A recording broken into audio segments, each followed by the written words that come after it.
सत्य, विश्वास आणि वेग म्हणजेच पुणे हेराल्ड। रास्तापेठ भागात भर दिवसा घरफोडी करून पसार झालेल्या चोरट्याला समर्थ पोलिसांनी अटक केली आहे। चोरट्यांकडून 2 सोन्याच्या अंगठ्या, 1 तोळ्याची सोनसाखळी असा ऐवज जप्त करण्यात आलाय। शिवाजी खंडागळे असं अटक करण्यात आलेल्याचे नाव आहे। याबाबत एका महिलेने समर्थ पोलीस ठाण्यात फिर्याद दिली होती। धनत्रयोदशीच्या दिवशी महिलेने कपाट उघडले तेव्हा कपाटात ठेवलेले 50,000ची रोकड, 2 तोळ्याच्या 2 अंगठ्या, 1 तोळ्याची सोनसाखळी असा ऐवज लांबवण्यात आल्याचे लक्षात आले।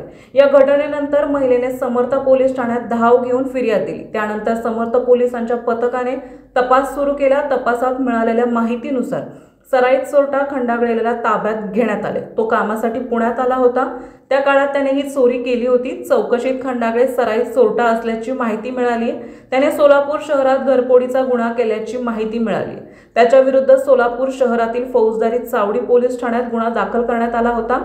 ही कारवाई पोलीस उपायुक्त ऋषिकेश रावले, सहाय्यक पोलीस आयुक्त अनुजा देशमाने यांच्या मार्गदर्शनाखाली समर्थ पोलीस ठाण्याचे वरिष्ठ पोलीस निरीक्षक उमेश गित्ते, पोलीस निरीक्षक चेतन मोरे, पोलीस उपनिरीक्षक जालिंदर फडतरे, पोलीस अंमलदार संतोष पागार, रोहिदास वाघारे, इम्रान शेख, शिवा कांबळे, अमोल गावडे, शरद घोरपडे, भाग्येश यादव यांनी केली आहे।